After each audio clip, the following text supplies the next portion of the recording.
నమస్తే అండి, welcome to Praveen tech tips. ఇవాళ వీడియో వచ్చేసరికి అయితేనేమో టెక్ న్యూస్. చిన్న రిక్వెస్ట్ ఏంటంటే ఛానల్ని సబ్స్క్రైబ్ చేసుకోండి, బెల్ ఐకాన్ అయితే ప్రెస్ చేయండి లేటెస్ట్ అప్డేట్స్ కోసం. సో ఫస్ట్ న్యూస్ చూసుకుంటే మాత్రమే లావా నుంచి అన్నమాట. సో లావా వాళ్ళ స్మార్ట్ ఫోన్ నుంచి అయితే మనకు అందరూ తెలిసిందే, బాగా హైప్ ఇస్తూ నేను ఛాన్సార్లు న్యూస్ ఇచ్చినాను. ఓకే, టీజ్ అయితే బయటపడ్డది ఏంటంటే లావా వాళ్ళ అగ్ని 4 స్మార్ట్ ఫోన్ చూసుకుంటే డ్యూయల్ రియర్ కెమెరా సెటప్తో పాటు కూడా వస్తుందనేసి అయితే అఫీషియల్ లావా వాళ్ళ ఎక్స్ పేజ్లో కన్ఫర్మ్ అయితే వచ్చింది. నెక్స్ట్ చూసుకుంటే వివో వాళ్ళని చూడండి. So Vivo X300 smart phone ఏదైతుందో ఎక్స్క్లూజివ్గా రెడ్ కలర్ ఏదైతుందో క్లెయిమ్ చేస్తారు, మనకి ఎక్స్క్లూజివ్గా ఇండియాకి వచ్చే అవకాశం ఉందంటారు. So red colour only for Indians అనేసి అయితే సో చూడాలి. ప్రసంగం అయితే ఇది రూమర్డే ఉంది, అండ్ ఇది వచ్చేసరికి మన ఇండియాలో డిసెంబర్లో రావచ్చు అనేసి అయితే కొంతమంది అంచనాలు అయితే ఇస్తారు. సో చూడాలి, అడిషనల్ ఇన్ఫర్మేషన్ వచ్చినాక నీకు మళ్ళీ ఇంకొక న్యూస్లో అప్డేట్ చేస్తాను. నెక్స్ట్ చూసుకుంటే మీడియాటెక్ చూడండి. సో మీడియాటెక్ డైమెన్సిటీకి సంబంధించిన 8500 ప్రాసెస్కి సంబంధించి కొన్ని ఇన్ఫర్మేషన్ అయితే బయటపడ్డది. ఇక్కడ వీళ్ళ పోస్టుల ప్రకారం కూడా చూసుకుంటే మీడియాటెక్ డైమెన్సిటీకి సంబంధించిన అది 8500 ప్రాసెస్కి సంబంధించిన ఇన్ఫర్మేషన్ చూసుకుంటే ఇది TSMC వాళ్ళ 4nm తయారు చేసి ఆక్టో కోర్ వస్తుంది, కార్టెక్స్ A75 కోర్స్తో పాటు కూడా వస్తుంది. అండ్ స్పీడ్ చూసుకునే వస్తే 3.4 GHz స్పీడ్తో పాటు మాయా G720 GPతో పాటు కూడా వస్తుంది అనమాట. గ్రాఫిక్స్ చూసుకుంటే మాత్రమే ఇక్కడ 1500 ఉండే అవకాశాలు ఉన్నాయని అయితే కొంతమంది అంచనాలు అయితే వేస్తారు అన్నమాట 8500 ప్రాసెసర్కి సంబంధించింది. అండ్ నెక్స్ట్ చూసుకుంటే మాత్రం సాఫ్ట్వేర్స్కి సంబంధించిన న్యూస్ అనమాట. సో ఈ న్యూస్ కొంచెం లేట్ అయిపోయింది. ఏంటంటే ఎఫినిటీ ఏదైతే ఉందో ఇది క్యాన్వాస్ వాళ్ళు అయితే పర్చేస్ చేసుకోరు అన్నమాట.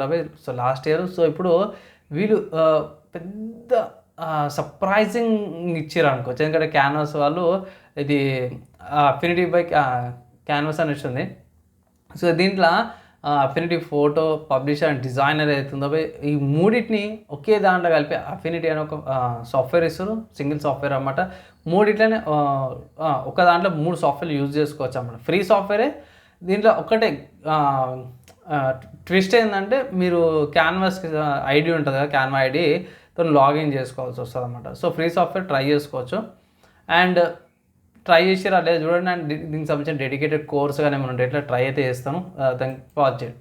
నెక్స్ట్ చూసుకుంటే వాట్సాప్ నుంచి అన్నమాట. సో వాట్సాప్కి సంబంధించి చూసుకుంటే వాట్సాప్ వాళ్ళైతే పాస్కి సపోర్ట్ తీసుకొచ్చారు, ఎన్క్రిప్షన్కి, చార్ట్స్ బ్యాకప్కి అండ్ డేటా సెక్యూరిటీ కోసం పాస్ కీస్ ఉంటాయి వీటికి సపోర్ట్ తీసుకొచ్చారు. అండ్ ఇంకోటి ఏంటంటే ఫింగర్ ప్రింట్ సెన్సార్ కూడా తీసుకొచ్చారు. లినక్స్కి సంబంధించింది అన్నమాట. ఓపెన్ సోర్స్ టంబుల్ వీడ్కి సంబంధించిన ఒక అప్డేట్ వచ్చింది. సో ఓపెన్ సోర్స్ టంబుల్ వీడ్లో కొన్ని చేంజెస్ చేశారు. సో ఇక్కడ KDE 25.08.2 తీసుకొచ్చారు. అండ్ ప్లాజ్మా 6.5 డెస్క్టాప్ ఎన్విరాన్మెంట్తో పాటు GNOME 49 అప్డేట్ వచ్చింది. కర్నల్ చూసుకుంటే 6.17.5 మెసా 25.2.5 వచ్చింది. పైపర్ 1.5.81 హార్డ్వేర్ సపోర్ట్ కంపాటబుల్తో పాటు కూడా వచ్చింది. సో కొంచెం రఫ్గా ప్రోగ్రామింగ్ టెక్నికల్గా వెళ్ళిపోయినాను. ఏంటంటే మాత్రం ఓపెన్ సోర్స్ వాళ్ళకి కొత్త అప్డేట్ వచ్చింది, లినక్స్ కొత్త వర్షన్ అనుకోవచ్చు, కొన్ని అప్డేట్ చేసేసుకుని అంతే. హార్డ్వేర్కి సంబంధించి చూసుకుంటే మాత్రమే సామ్సంగ్ వాళ్ళ Galaxy Book 6 Proలో Intel Core Ultra 5 338H Panther processor అయితే రావచ్చు అనేసి అయితే కొన్ని లీక్స్ ప్రకారం బెంచ్ మార్క్స్ ప్రకారం అయితే బయటపడ్డది. సో ఇది వచ్చేసి 31 ఆగస్ట్ 2025 సాయంత్రం 4 గంటలకి టెస్టింగ్స్ అయితే బయటపడ్డాయి అనమాట. సో ఇక్కడ Intel Core Ultra 5 338H processor వస్తుంది, విండోస్ లెవెల్ రన్ చేసారు అన్నమాట ఇక్కడ.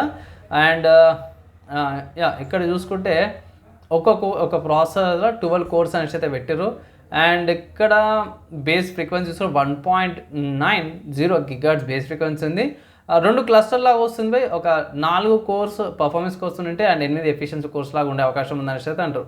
సో చూడాలి, అఫీషియల్గా మనకి సామ్సంగ్ వాళ్ళ Galaxy Book 6 Pro లాంచ్ అయినాక అడిషనల్ అప్డేట్ అయితే వస్తుంది. ప్రస్తుతంగా టెస్ట్ బెంచ్ మార్క్స్ ఉంటాయి, దాంట్లో వచ్చిన ఇన్ఫర్మేషన్. సో రీసెంట్గా ఇది నేను కవర్ చేయలేకపోయాను, అంటే నిన్న వేరే వర్క్స్ ఉండడం వల్ల. సో ఇది మళ్ళీ ఇది ప్రాబ్లం వచ్చింది, అదే ప్రాబ్లం సాల్వ్ చేసింది. అదే ఏంటంటే AMD వాళ్ళది 5000 సిరీస్ అండ్ 6000 సిరీస్కి సంబంధించిన గ్రాఫిక్లకు సంబంధించిన అప్డేట్లు ఆపేస్తారు అనేసి అయితే వచ్చింది కదా. సో ఇది కొంచెం ఆప్టిమైజేషన్కి ఉంటుంది అనేసి అయితే వీళ్ళు మళ్ళొకసారి అప్డేట్ చేసారు. సపోర్ట్ ఉంటుంది RDNA 2 కూడా, RDNA 1 కూడా ఆప్టిమైజ్డ్ అప్డేట్ అయితే వస్తాయి, మార్కెట్స్ నీటి పడ్డ అనేసి అయితే అంటారు. సో నా ఒపీనియన్లో సేఫ్ సైడ్ ఉండమంటాను. ఆల్రెడీ మీ దగ్గర 6500 సిరీస్ గ్రాఫిక్ కార్డులు ఉన్నాయంటే మాత్రం అట్లనే అప్గ్రేడ్ అయితే అవసరం లేదు, రన్ చేసుకోండి. అండ్ ఒకవేళ పర్చేస్ చేసుకోవాలంటే మాత్రం గో ఫర్ 7000 సిరీస్ గ్రాఫిక్ కార్డులకు అయితే ట్రై చేయండి అయితే ఒక అడ్వైజ్ అయితే చేస్తాను. సో నెక్స్ట్ గేమింగ్కి సంబంధించిన న్యూస్ చూసుకుంటే మాత్రమే స్టీమ్లో బయోషాక్ ఇన్ఫినిటీ అనే గేమ్ ఏదైతే ఉందో మీకు మంచి డిస్కౌంట్ మీద వస్తుంది. ఇక్కడ బయోషాక్ ద కలెక్షన్ వచ్చేసి 349 ఉంది. సో బయోషాక్ ఇన్ఫినిటీ వచ్చేసరికి 374 రూపీస్ ఉంది.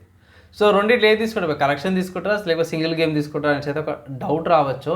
నేను అయితే కలెక్షన్ తీసుకోమంటాను. సో కలెక్షన్లో ప్రీవియస్ గేమ్స్ కూడా వస్తాయి. ఒకటి ఇన్ఫినిటీ కంటే మాత్రం 374 రూపీస్కి కంటే కూడా 349 రూపీస్ కలెక్షన్ బెటర్ అనేసి అయితే ఒక అడ్వైస్ అయితే చేస్తాను. సో కలెక్షన్ తీసుకోమంటాను బై. అండ్ ఇది ఇవాళ నా tech news, game news, hardware and software సంబంధించిన న్యూస్ అమ్మడం నచ్చింది, మంచిగా అనిపించింది అంటే మాత్రం లైక్ అండ్ షేర్ చేయండి. నెక్స్ట్ వీడియో అలా కలుసుకుందాం.